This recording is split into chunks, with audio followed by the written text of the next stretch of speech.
What's up guys, it's Tom here and welcome to a brand new Liverpool transfer news video. And Liverpool and other teams want to sign Yuri Tielemans. The Belgian midfielder has only 18 months left on his contract and he has no desire, no intention to sign a contract extension. And Rodgers recently admitted that he will have to accept Yuri Tielemans' desire to leave Leicester City, who are really going nowhere this season. They are in mid-table. Yes, they are through in Europe, but they still are just missing something, and maybe Rodgers' managerial ability is being questioned this season as well. So what do you think? Do you think Liverpool should sign Yuri Tielemans? We will look at all the detailed reports, but because he has only 18 months left on his contract, Leicester City either sell him now or in the summer for some money, or they risk losing one of their best midfielders for absolutely nothing. And Yuri Tielemans, in a normal contract situation, he would be worth around 50-60 million.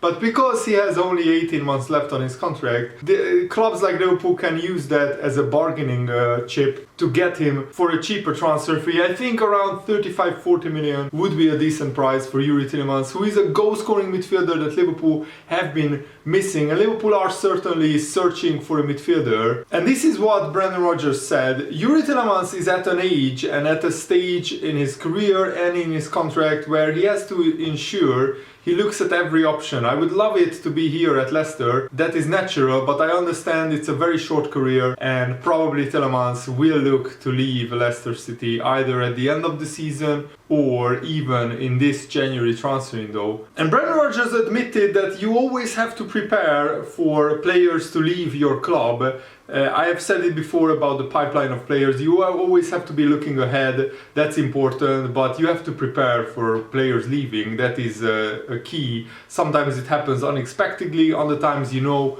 where the situation is at. For players, it's about ambition, the challenge, and sometimes about a different environment. We have seen before the players will move on even after winning the Champions League. We have a close relationship with Yuri Tielemans. It's really strong. I made a commitment to him when I first came in that we would improve him as a player, and he believes in the environment. Once the players are committed, focused and professional, it's never a worry for me. You can see Yuri loves being here and you have to respect these guys.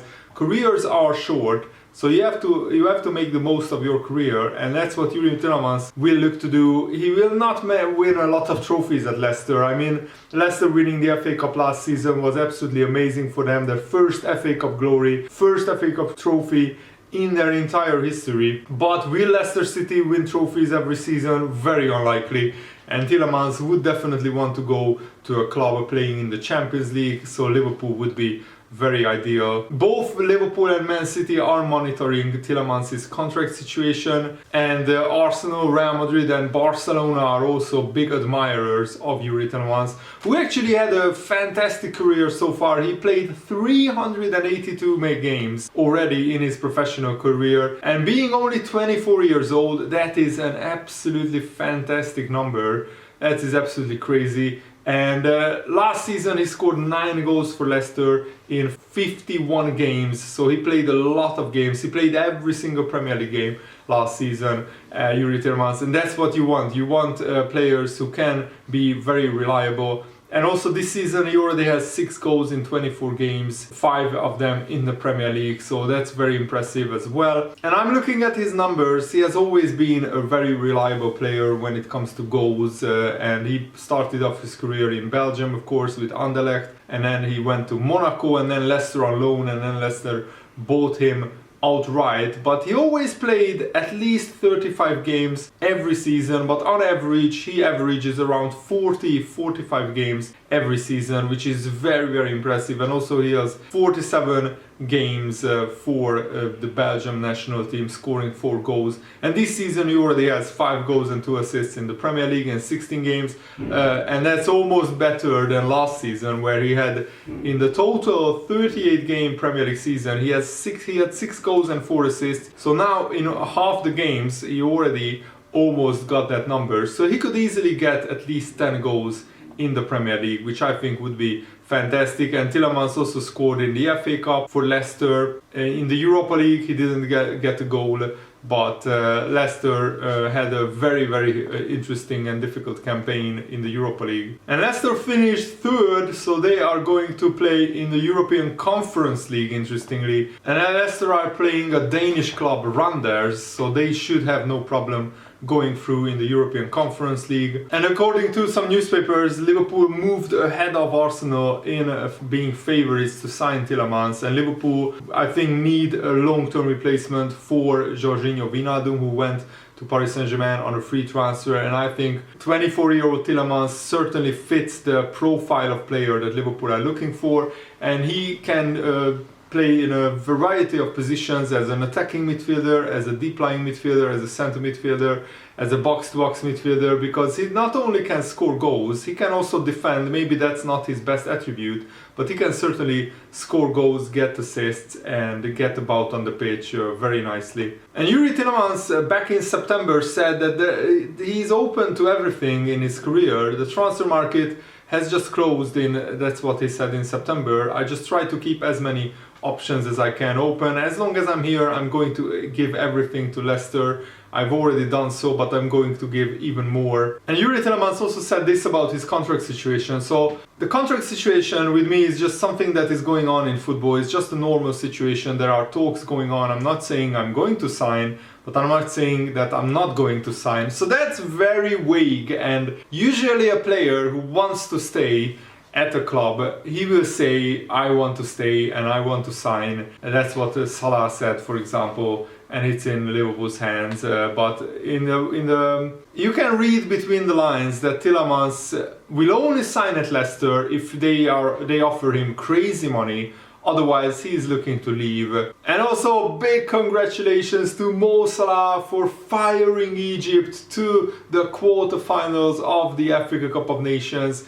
He scored the crucial 5th penalty for Egypt, and they beat favourites Ivory Coast, favourites against Egypt, and favourites to win one of the favourites to win the whole tournament. Ivory Coast had many Premier League players, Cornet, Zaha, to just name a few, but Egypt knocked them out, and Egypt were actually a little bit better in the game. I think they had more shots on target. Egypt is pretty poor compared to Liverpool. Salah is not getting the service that he deserves. He only scored 1 goal from open play in this Africa Cup of Nations, but anything can happen in the quarterfinals. They will play Morocco, who has been very impressive, and this is what Salah declared of his intention to win a major trophy with Egypt. Of course, I want to win something with the national team. It's my country, what I love the most. This trophy for me would be completely different. It would be the closest to my heart. We were close before to win this African Cup in 2017. We gave it everything,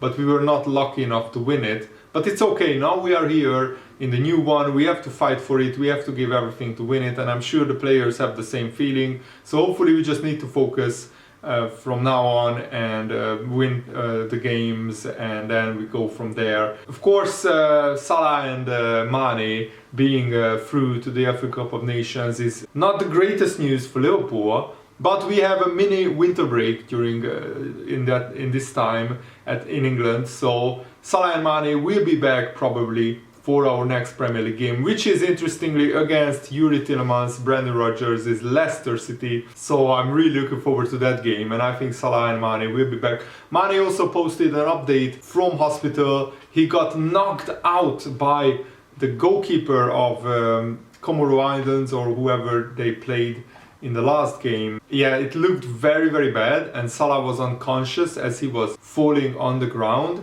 Yet the Senegal medical team didn't substitute Salah off straight away, and he scored. He scored after being knocked out by the goalkeeper, which is astonishing. And really, it doesn't give a good reputation to the Africa Cup of Nations when something like this would happen.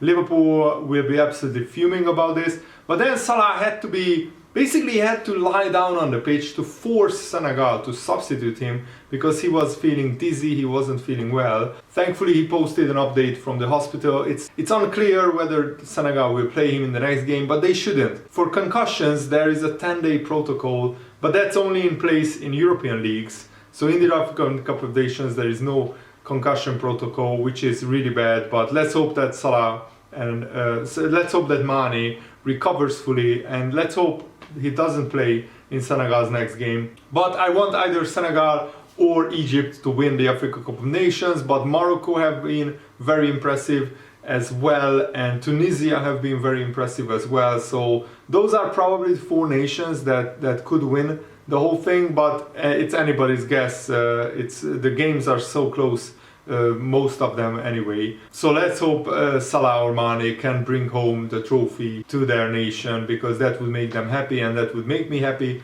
Also, what do you think about the Liverpool Echo reporting that Newcastle United have submitted a defender for Nathaniel Phillips? That's actually, I think, a very shrewd and very smart signing from Newcastle if they manage to pull the deal off, because Newcastle need defenders. They have one of the worst defenses in the Premier League. They are struggling to stay out of the relegation zone, and Nat Phillips, who is just 24 years old, would do absolutely fantastically well for Newcastle. And I think Liverpool should sell him, because we can get 12 to 15 million for Nat Phillips. But he would go to Newcastle, he would play every week, and he would probably help them stay in the Premier League. And even though I don't really like Newcastle's new owners, I want them to do well, because the Newcastle fans have starved for success for so long,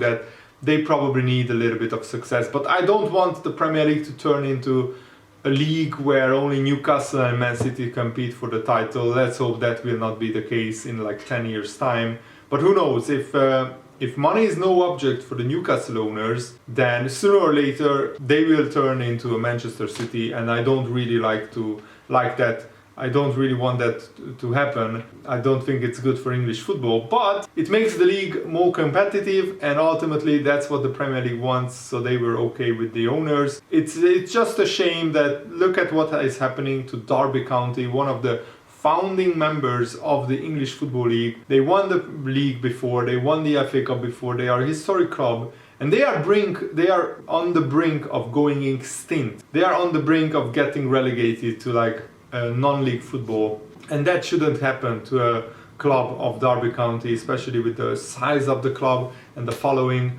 But it shows that the FA, when it comes to the fit and proper test, they are not really doing their job properly, and they had a lot of reservations about letting the Newcastle owners in, and rightfully so. But then why have they let in owners who drive Bury and Derby County bankrupt? It doesn't sit right with me, and something is very seriously wrong in English football. And I know what people are just like the people in key positions they just care about money and their self-interest, and they are not caring about the good of the game, the community that is all football clubs. They are not just a business, and they should be treated like more fairly.